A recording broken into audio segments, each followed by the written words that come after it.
was winner at Newmarket last time.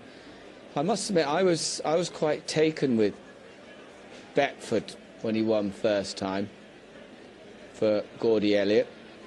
I think the other thing I really like as well, I like it that Gordon's got a few flat horses this time around, because it's been it just sort of shows you another dimension that you can do something different as well, and he plainly can, because it was a really good little race that this horse won, and he's now a 7-1 chance. Let's go back to someone who knows what they're on about. Gary, I've got a feeling this Beckford might run really. I think he will too, Luke, to be honest. If I was having a bet in the race, I'd have a few quid each way on Beckford. He's had this race as his target really ever since he came out of that maiden victory earlier on in the season. The form of that has worked out a treat. A lot of horses come out and won that finished behind him that day, including actually Commander Grigio's another contender for this contest. He's also in 7-1.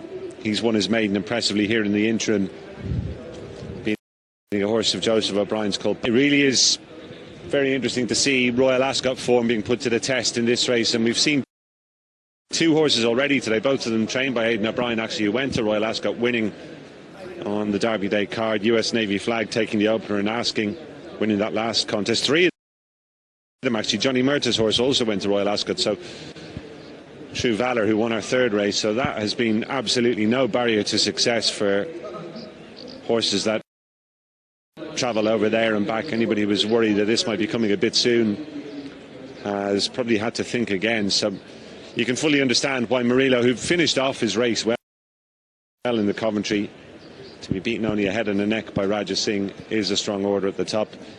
And it's just a question of whether these maiden winners can improve to get to that sort of level. He and True Blue Moon are probably the form horses. True Blue Moon running a good 6 in the Norfolk Stakes after things didn't really pan out ideally for him.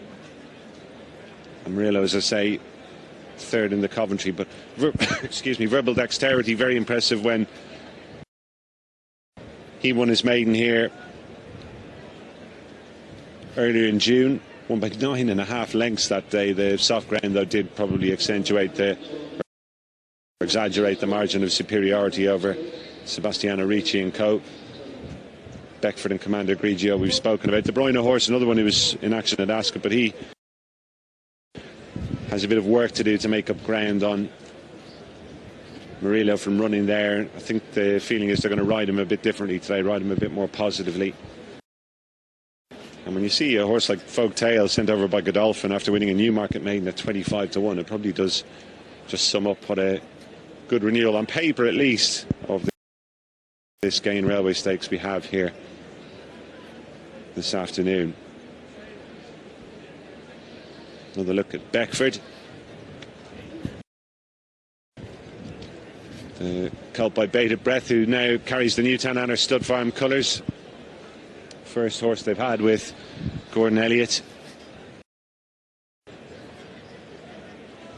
Ran in the Nick Bradley Racing Club Silks when winning that maiden here in mid-May.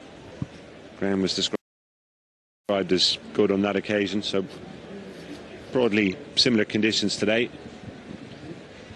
And support continuing for him. He's into 13 to Beckford,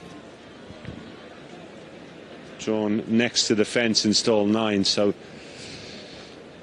it would be hard to imagine that Declan McDonough would want to give up the rail draw. I'd imagine he's going to try and slot in the first 4, no worse than that.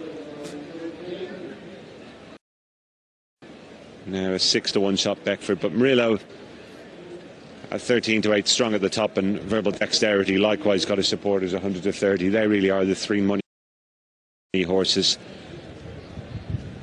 with Commander Grigio and De Bruyne horse next best. There is Folk Hero, just requiring a bit of encouragement to go in under Colin O'Donoghue. Verbal Dexterity, smashing big horse by Vocalised, takes his place in stall 2.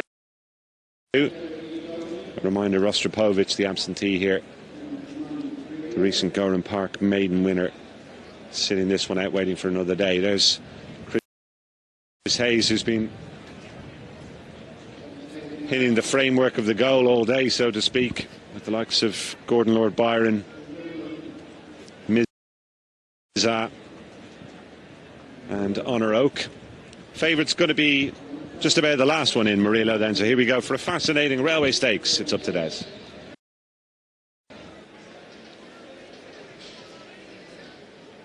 Murillo, the last of the 8, locked away. Looks set.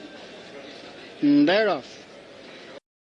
And on breaking away, Verbal Dexterity broke away smartly. De Bruyne horse showing speed in the centre.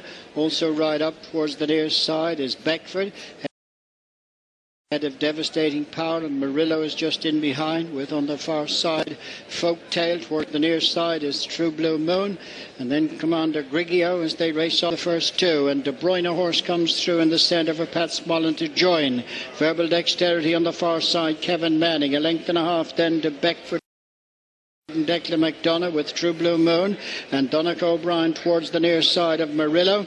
Then comes Folktale, Commander Grigio and Devastating Power, the halfway point. And over on the far side it's Verbal Dexterity. Within the centre now Beckford. Folktale is making ground on the far side. They're being chased by Murillo as they begin the run now towards the final furlong. Verbal Dexterity from Beckford on the near side. De Bruyne horse, Murillo coming in between horses. Beckford on the near side, just the leader from Verbal Dexterity. Murillo in the centre, running up towards the finish, and Beckford on the near side. Beckford and Declan McDonough will win the railways for Gordon Elliott. Second home is Verbal Dexterity. Murillo was third, and Folktale and Commander Grigio come next. Well, what a huge win that is for Gordon Elliott, and indeed Newtown Anner Stud, who took a punt and bought this horse after he won his maiden here in Sudford. Takes the step up in class in his stride to justify strong support here. 11-2 sent off, back down from 8s on track under a jubilant Declan McDonough. Very interesting to see they stayed in the centre this time. In the earlier sprint they did come over to the stands rail, as they so often do here at the Curragh, but stalls are positioned in the middle of the track, and that'd be where the runners stayed this time around. Maybe the jockeys felt after the earlier race that the ground would be a bit more poached over towards the rail. But Beckford always nicely positioned. Verbal Dexterity likewise, and they started to duke it out there about a furlong and a half from home. Murillo came there with every chance in between them, but his run just flattened out in the last 150 yards or so, and Beckford actually well on top of the finish, and ultimately cosy for this son of bated breath. And what exciting times lie ahead. Gordon Elliott training, spent 7 or 8 juveniles this season. This fellow was the first one to hit the track and duly delivered. Betfair giving him a quote of 20-1 for the 2 there.